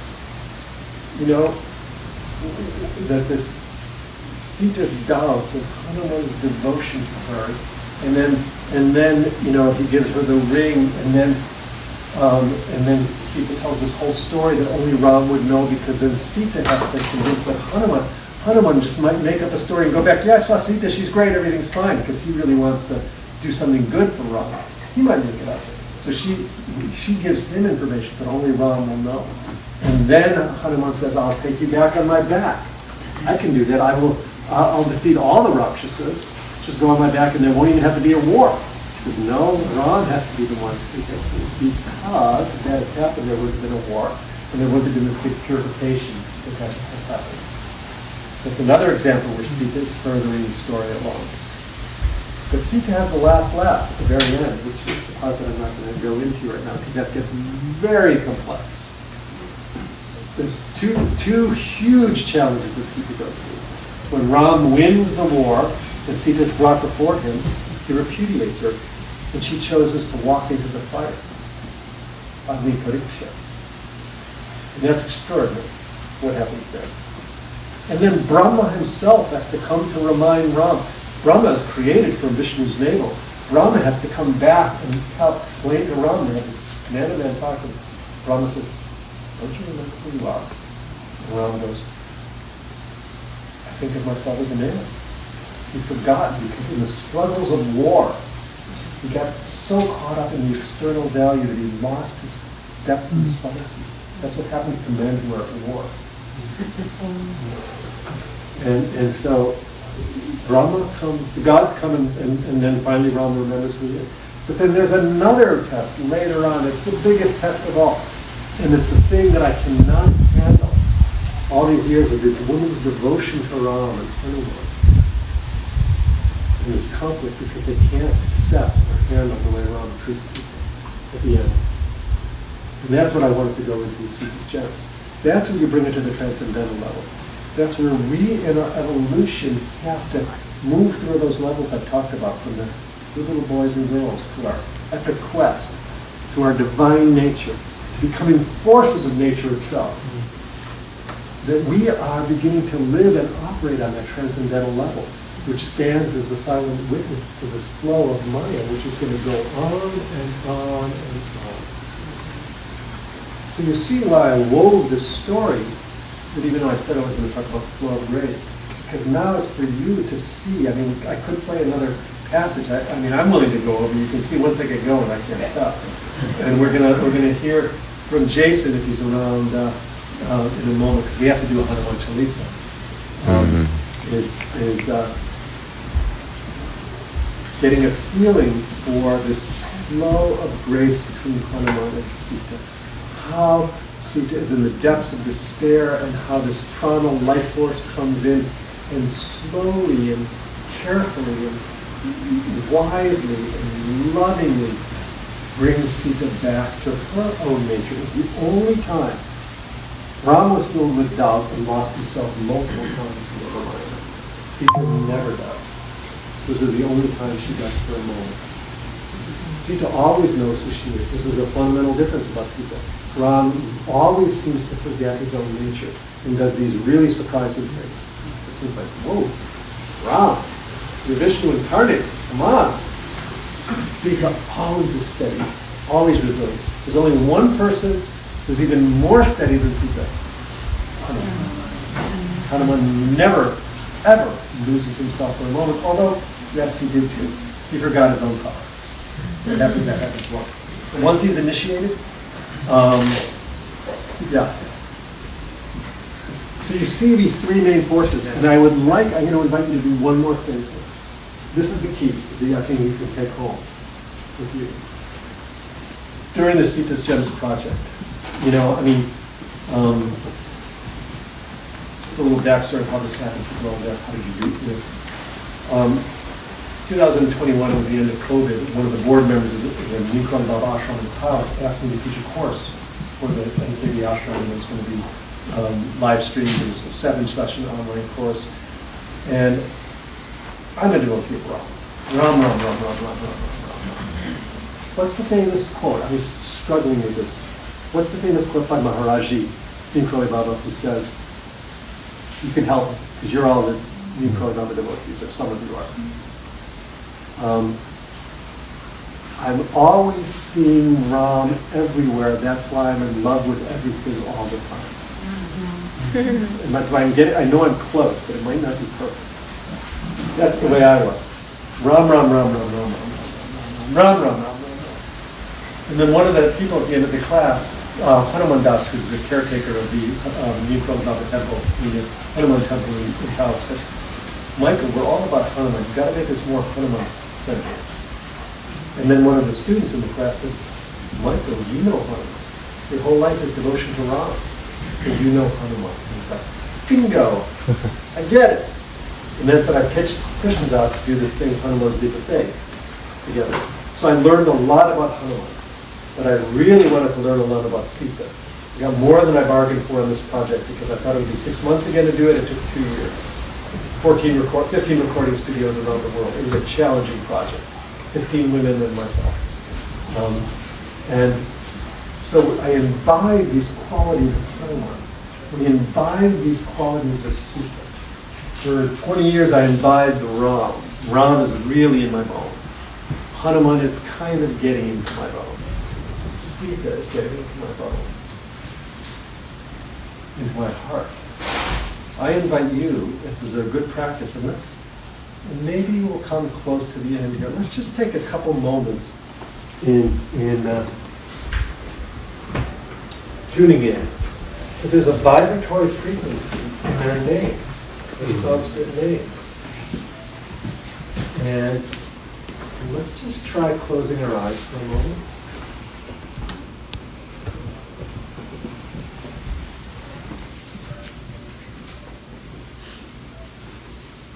Breathing into your central core.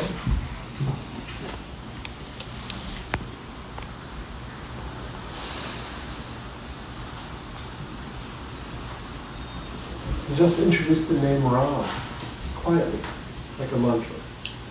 Subtle vibratory quality of Ram. And let's see the resonance. If you feel like saying it out loud, you're welcome. Just quietly to yourself. Oh.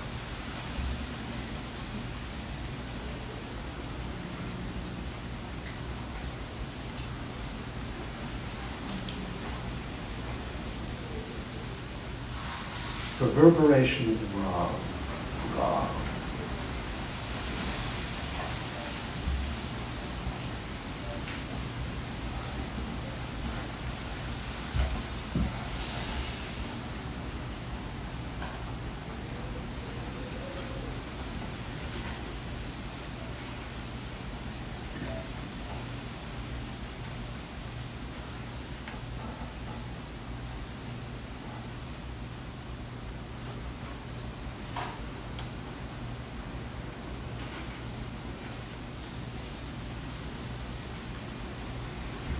See if you can anchor whatever feeling is coming up or any sensation somatically, just in your body. What does Ram feel like?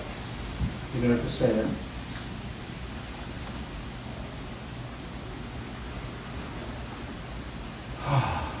Let it go. Now let's introduce Sita. Sita.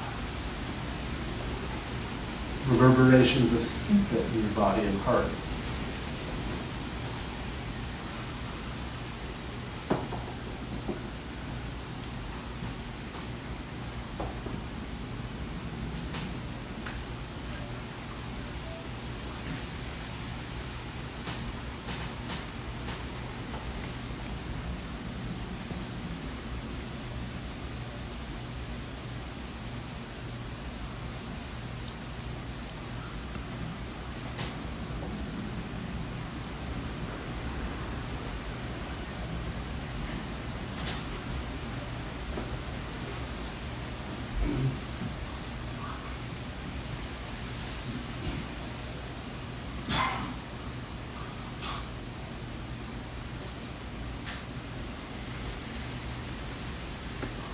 And let that reverberation of Sita expand on your breath.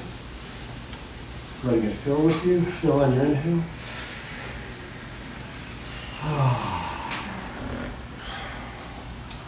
Let that go, and let's now introduce Hanuman. Hanuman. Hanuman.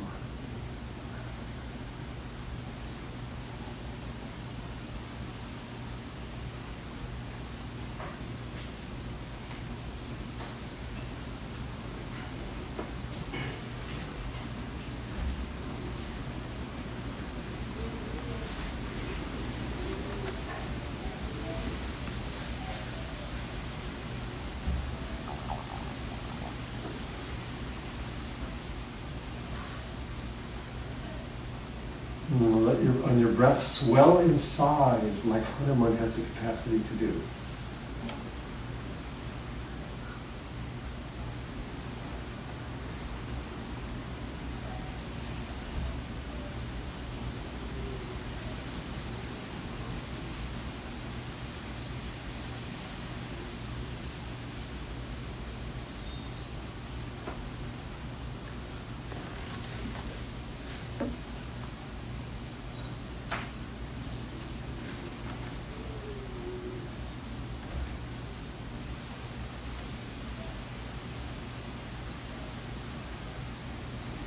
love that image of Ram and Sita in Hanuman's chest, and he opens his chest. You can try that, putting your fingertips over the center of your chest. And you don't have to tear open your chest, but you can energetically open your chest to reveal the nature of Ram and Sita. On the inhale, opening, the qualities that you just activated with saying the name of Ram and Sita. Now you're in Hanuman, opening your chest and imagining how those can come into the world. Ram and Sita's energy coming into the world through Hanuman's devotion.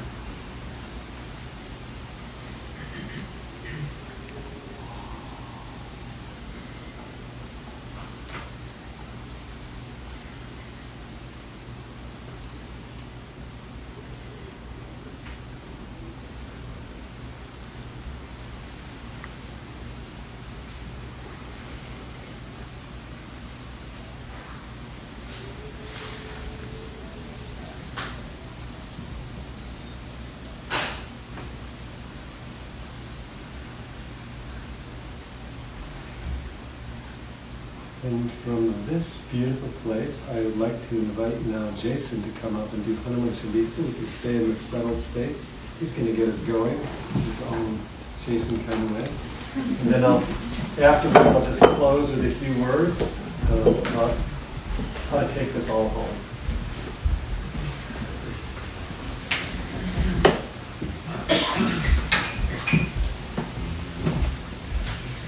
While he's setting up, you can make this a practice. Ram, Sita, Hanuman. Find the reverberations of their name in your body.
In your life, Sita Ram will come together and be separated, and come together and be separated.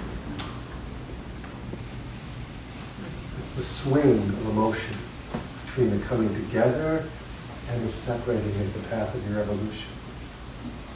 You will find that in love and Dharma as well. Dharma, that force of righteousness, an inexorable flow of the evolution of the galaxy and the universe, and the heart open to personal love, to cosmic love. There'll be ebb and flow of that. There'll also be an ebb and flow of the doubts and the obstacles and the feeling of being oppressed and sometimes even crushed. And something comes to restore your faith. I have dialogue with Hanuman, this force of nature, this life force, prana, Hanuman, son of the wind, who can help restore. You don't have to have Hanuman visit you as some Vanara coming down from on high, because Hanuman lives in you. Your life force can soothe and nourish your doubts. That way you're having an internal dialogue of Hanuman and Sita. That's the fulfillment of this whole talk. This flow of devotion between two aspects of yourself. Flow of devotion between love and dharma, between the coming and going of love, and between doubt, which is basically the illusion that we're off the path, and then restoring us on the path. It's the ebb and flow. That's the stream of your evolution. I hope you've taken that away in some way today. Imbibe these qualities into your life. Read the Ramayana, or listen to the Ramayana if you want to listen to it, because I feel it's an oral tradition. And if you want to dive deep into Sita's gems, I'll talk afterwards how. I can say it now. Actually, I can say it off camera, because sitasgems.com. Go to the website, it's beautiful. It'll give you the feeling of it. And if anyone's live streaming and they get to the end there, just put in VAK10 for a 10% discount. But that's the name of my company. It means divine speech. So those are options. You don't have to do that, but it's just the rewards for exploring this are immeasurable. That's all close. And I would like to stick around for questions, and I want to, after you guys are anxious and ready to go, but I've been holding Cody for a final song about Divine Mother. You guys want to listen to one more song? It's fantastic. Jema. Thank you, Jason. That was it. Just a kick-ass. Thank you for dedicating so much of your life to studying this topic, and for sharing such a blast and moving talk with us.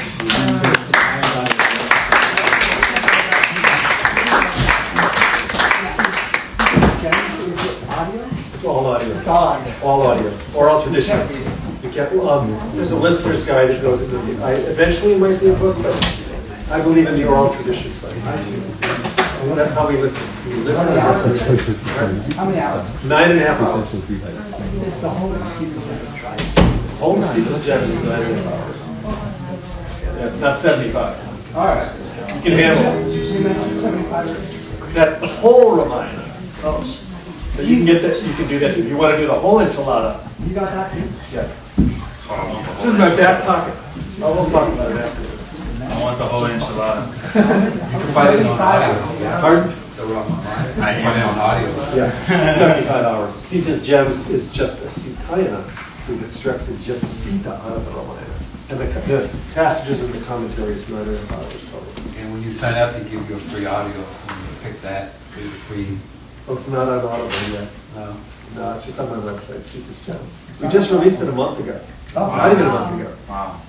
Just came out, hot off the press. That's why I want to talk about it. Nina and I are having a conversation on the March 23rd on the Loves to Remember Women's Satsang with a couple of the other commentators, Acharya Shunya and Brenda Shade. There's another resource I'll give you is one of the commentators is Dina Mariam, who wrote The Untold Story of Sita. Unbelievable cognition of the true nature of Sita's story. And Brenda Shade, who wrote a 1,000-page trilogy of the Ramayana retold from the story of Sita. These are the commentators. They're really deep, really deep.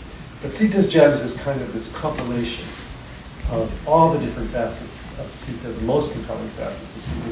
Beautiful commentary. You heard an example of the commentary by Kadita. So you hear passages and commentary, passages and commentary. Nina and I kind of weave the whole thing together as your kind of guides. Are those resources also on the website? No. They're in the listener's guide. It comes with it. Maybe I should add that. Anyway, you've been a great audience. I just love the vibe of this group. I mean, this has been a long session and almost everyone stayed. I hope you're intrigued and attracted to other people with this and to invite it into your nervous system. And let's go listen.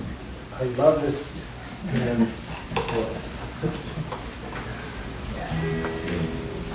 Yeah, thank you for profound depth of knowledge that we received, and feeling somewhat a little bit like a wet sponge, but that's all right. That's a good place to be, really.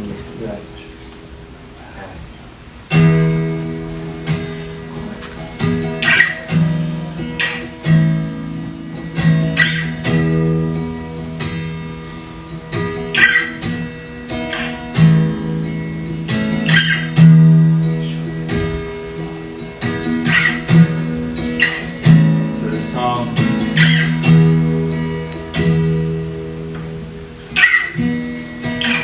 is a chant, Jaya Jagadambe Jai Ma. It's a chant for the universal mother, the mother of the universe. Jagat meaning the universe, Ambe meaning the mother. So we're going to sing Jaya Jagadambe Jai Ma throughout the song. Feel free to join with me.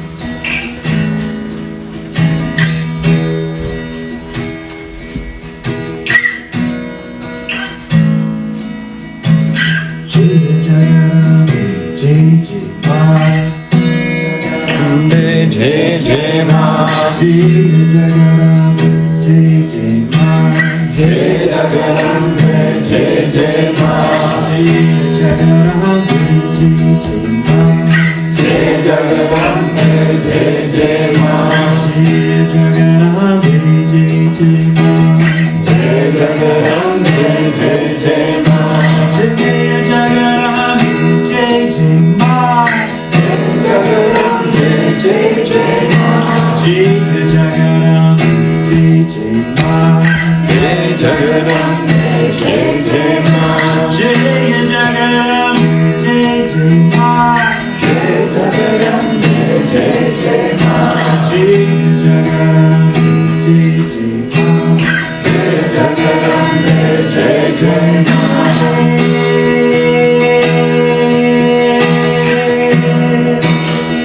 Om Namo Namah.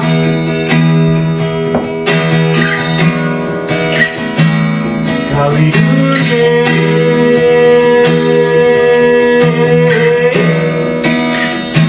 Om Namo Namah.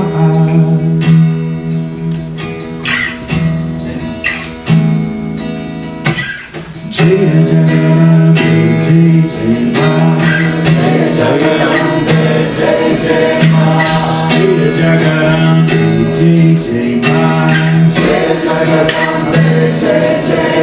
Jaya Jagadambe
Jai Jai Ma. Jaya Jagadambe Jai Jai Ma. Jaya Jagadambe Jai Jai Ma. Jaya Jagadambe Jai Jai Ma. Jaya Jagadambe Jai Jai Ma. As we walk through the valley of the shadow of death,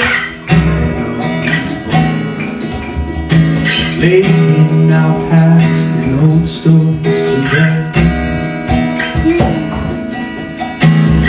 Each and every one we're just doing our best. Oh, the right Always remember the words you say. With you every step of the way, child. With you every step of the way, child. With you every step of the way, child. A mother is right here waiting. With you every step of the way, child. Oh, mama. With you every step of the way, child. With you every step of the way. With you every step of the way, child. With you every step of the way.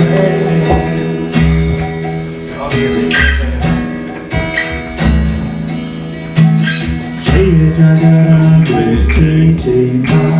Jai Jagaram, Jai Jai Ma. Jai Jagaram, Jai Jai Ma. Jai Jagaram, Jai Jai Ma. Jai Jagaram, Jai Jai Ma.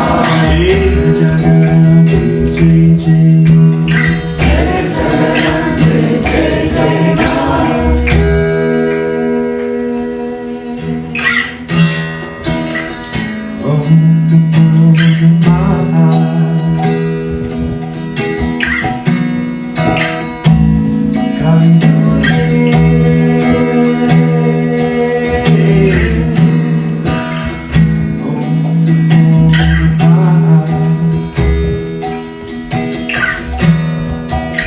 All glory and praise to the Mother of the universe. All love and gratitude to the Mother of the universe. Victory of our hearts to the Mother of the universe.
Jai Ma.